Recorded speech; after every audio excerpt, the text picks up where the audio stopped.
一次关于狂欢节的闲聊，让我们确定了2024年的度假地南美洲24天，行程28000公里。我们在巴西的里约热内卢领略了奔放的山把风情，沐浴了巴西和阿根廷之间的伊瓜苏瀑布。我们沉浸于布宜诺斯艾利斯阿根廷汤果的激情优雅和莫雷诺冰川的壮美，流连于智利百类国家公园雄奇的山塔和奶蓝色的佩赫湖，秘鲁、马丘比丘和马拉斯盐田等印加文明遗址，以及彩虹山和提提卡卡湖，让我们觉得不虚此行。大家好，现在是2024年2月16号星期三的早上，我们将搭乘6点30的飞机，从阿根廷的首都布宜诺斯艾利斯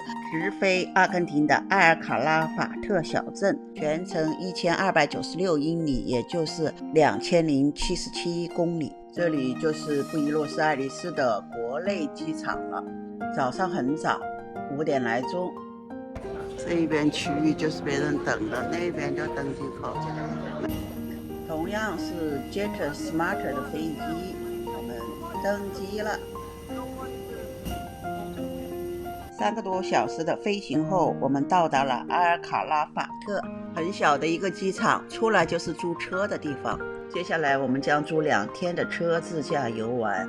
埃尔卡拉法特是阿根廷圣克卢斯省的一个镇，位于巴达哥尼亚高原阿根廷湖畔，临近智利与阿根廷边境，距离首府里奥加耶戈斯约320公里。如果想要看阿根廷的冰川，那就一定绕不开卡拉法特这个冰川小镇。卡拉法特也是个袖珍小镇，常住人口仅1万多人左右。小镇建于1927年，已经有了近100年的历史。在莫雷诺大冰川被发现之前，这里一直都只是木材交易者的临时落脚点。卡拉法特这个名字是源于当地一种开黄色小花、结深蓝色小果的植物卡拉法特。1937年，这片地区也首次被列为了保护区。1945年4月28日，冰川国家公园破土动工。随着莫雷诺大冰川的走红，慕名来小镇的游客越来越多，这个昔日默默无名的小镇一下子成为了一个有名的旅游景区。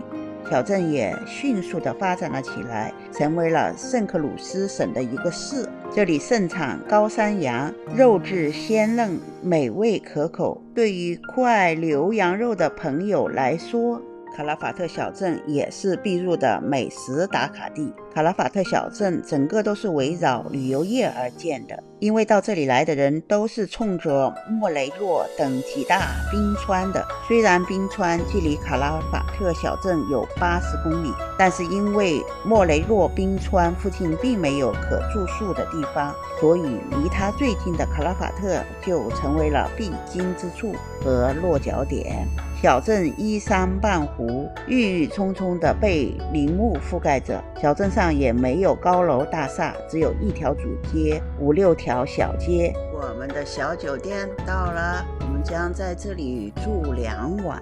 这是一个3星级的小酒店，329.1美元2晚。酒店可以看见阿根廷湖，停车地有点差劲。我们原定的计划是今天去看看冰川，明天去参加1天的冰上徒步团。后来因为过境智利巴士的原因，取消了冰上徒步，还是有些遗憾。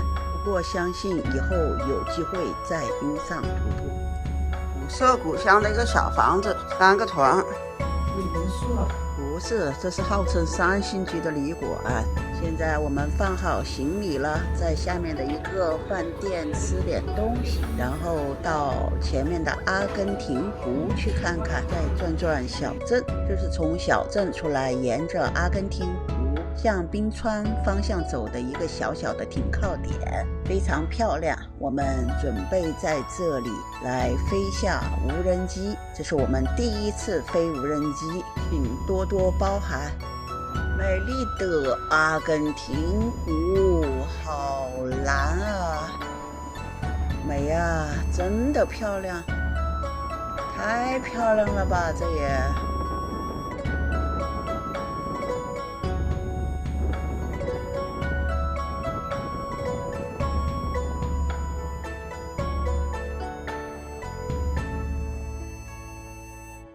阿根廷湖的白角，现在我们拉近看到的这一大串冰山，这一边享誉世界的莫雷诺冰川也就在那里了。准备试飞无人机，这是我们第一次飞无人机。无人机启动，起飞，哈哈哈哈！让我们来看看美丽的阿根廷湖和它周围的美景。黄大，你别就不飞太远了呗。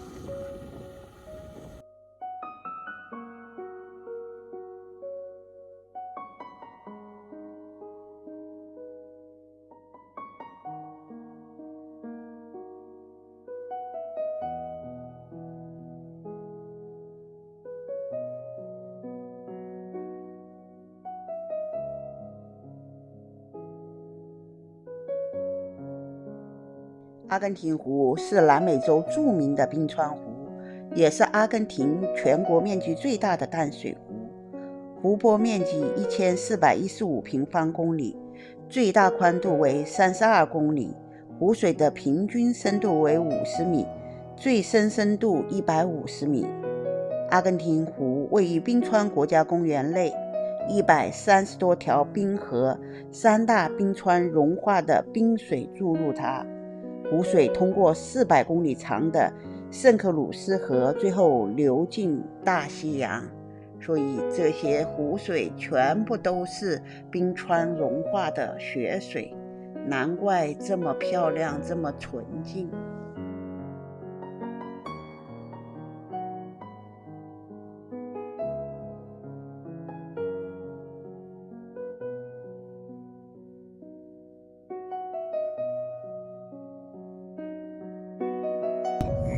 现在我们返回阿尔卡拉法特小镇，这里有一个小小的市政生态保护区，随时进去关好门。里面有些动植物的介绍，主要是可以观看鸟类，特别是火烈鸟。进去是要门票的，本国居民2.5块，大概外国游客$11一个人。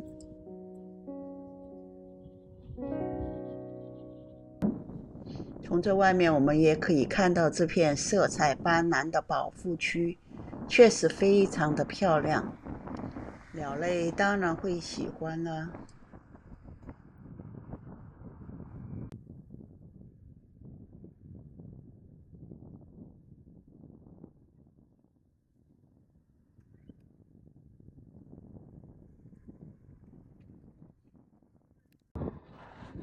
接下来就让我们静静地欣赏这个美丽的小镇吧。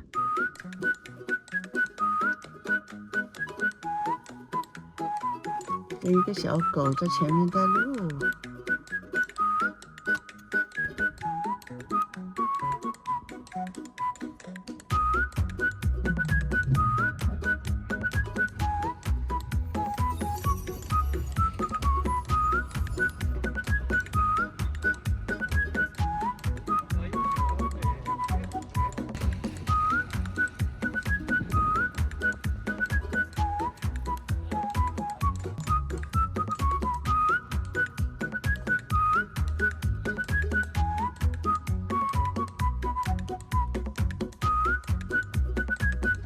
这好像是个烤肉，拉菲一样的，好像是。这个肉的烤到有的那个，不煮的烤到外的。好看，这烤猪肉，烤肉，盐抹到这里。这是猪还是羊？懒得找垫子就在这吃吧。我们就在刚才那个烤肉自助餐店吃了一餐，味道中等。老板好像还是个华人。然后现在我们在这个小镇再逛逛。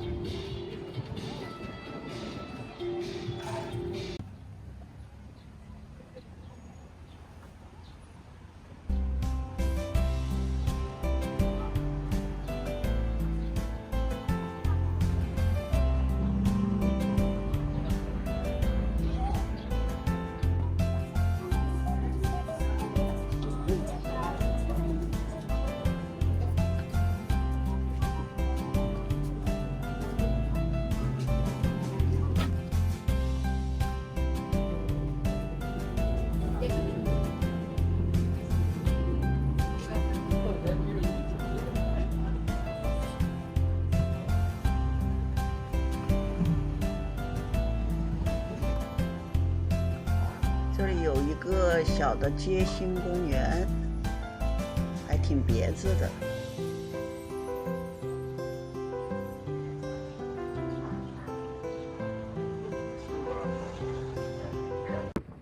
我们酒店下对着的阿根廷湖。谢谢观看，我们下集再见。